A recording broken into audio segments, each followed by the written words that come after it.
Bien-aimés, bonjour. Nous allons parler sur les prophètes, les prophéties et Dieu dans l'Ancien Testament, c'est-à-dire la relation qu'il y a entre les prophètes, les prophéties et Dieu dans l'Ancien Testament. Le but de tous ces messages, c'est pour nous édifier et cela nous aidera aussi à ne pas tomber ni dans l'erreur, ni à ne pas être de proie facile de tous ces euh, 10 heures de bonne aventure. Vous le savez, quelqu'un peut se lever d'un bon matin, après avoir eu ses rêves la nuit, après avoir mangé les cacahuètes, les maniocs, ou je ne sais pas quoi, et le matin, il commence à vous dire que Dieu m'a dit. Nous le voyons dans la plupart des cas dans nos pays d'où nous venons, où quelqu'un peut se lever et dire que Dieu lui a dit, Dieu lui a montré qu'un musicien de la musique profane, cette année, il va vendre beaucoup de ses CD, ses disques, et puis voilà, il aura du succès, Dieu va l'élever. Et voilà, à cause de l'ignorance, les gens croient, appellent de telles personnes des prophètes, des motonanzambé. Là, c'est dans ma langue. Motonanzambé qui veut dire prophète. Quelqu'un qui vient vous dire que voilà, tel musicien profane, Dieu m'a montré cette année, il aura beaucoup de succès, il va beaucoup vendre. Et voilà. Pourquoi? Parce que Dieu, les gens ne veulent pas étudier la parole. Alors, dans l'Ancien Testament, nous voyons d'abord que les prophètes, c'était des prédicateurs appelés par Dieu lui-même. Ils étaient inspirés par l'Esprit de Dieu. Nous verrons aussi que dans l'Ancien Testament, les serviteurs de Dieu comme les sacrificateurs, comme nous montre dans Nombre chapitre 3 et chapitre 4, c'était les descendants de la tribu de Lévi. Alors, quand on prend par exemple du côté de roi, les rois étaient les descendants de David, c'est-à-dire la tribu de Juda. On peut voir ça quand David avait eu envie de bâtir le temple, pour bâtir la maison de Dieu, effectivement, dans 2 Samuel au chapitre 7, vous allez voir, Dieu lui promet, oui, de faire asseoir que son trône, ça sera un trône pour toujours et qu'il donnera cela à tous ses descendants. Alors par là, nous voyons que même Jésus-Christ, oui, lui qui est le roi des rois, oui, dans la chair, il est issu de la tribu de Juda. Alors, c'est pour ça qu'on l'appelle le lion de la tribu de Juda.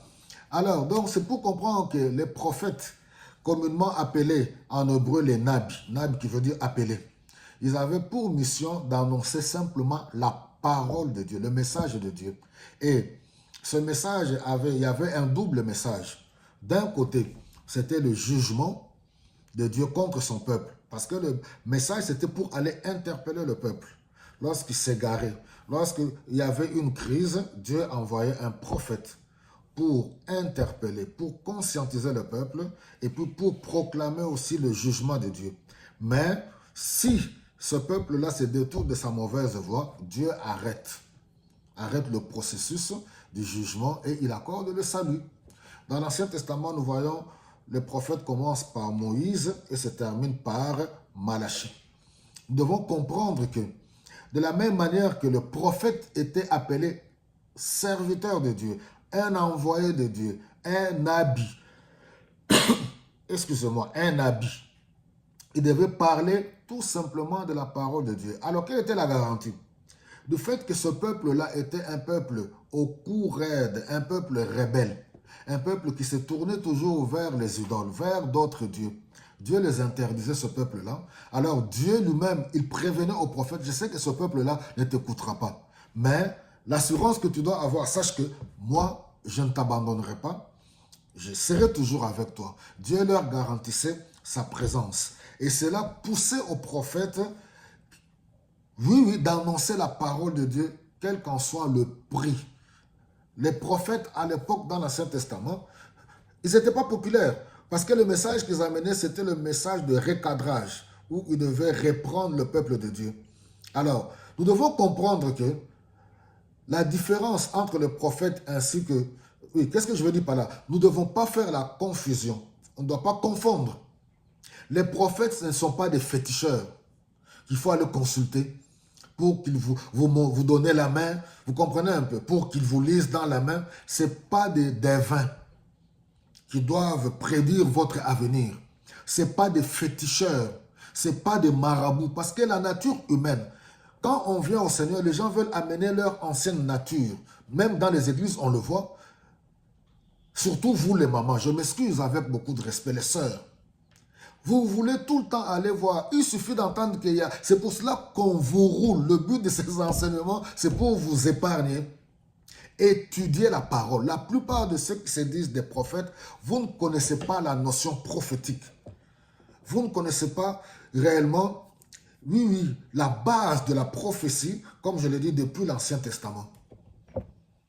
C'est pour cela, Osée nous dit, mon peuple périt faute de connaissance. Osée chapitre 4, verset 6. Mon peuple périt faute de connaissance. Alors, le prophète n'allait pas annoncer les choses selon ses sentiments, selon ses propres rêves. Le prophète annonçait la parole de Dieu. Les prophéties étaient considérées étant comme la parole de Dieu. Vous allez voir à chaque fois. Si nous prenons dans Jérémie chapitre 37, on nous dit, le verset 2, la parole que l'Éternel prononça par Jérémie le prophète. Agé chapitre 1, verset 1, la parole de l'Éternel fut adressée par Agé le prophète. La parole de l'Éternel fut adressée à Zacharie en ce mot, Zacharie 7, 8. Et Malachie 1, verset 1, oracle, parole de l'Éternel à Israël par Malachie.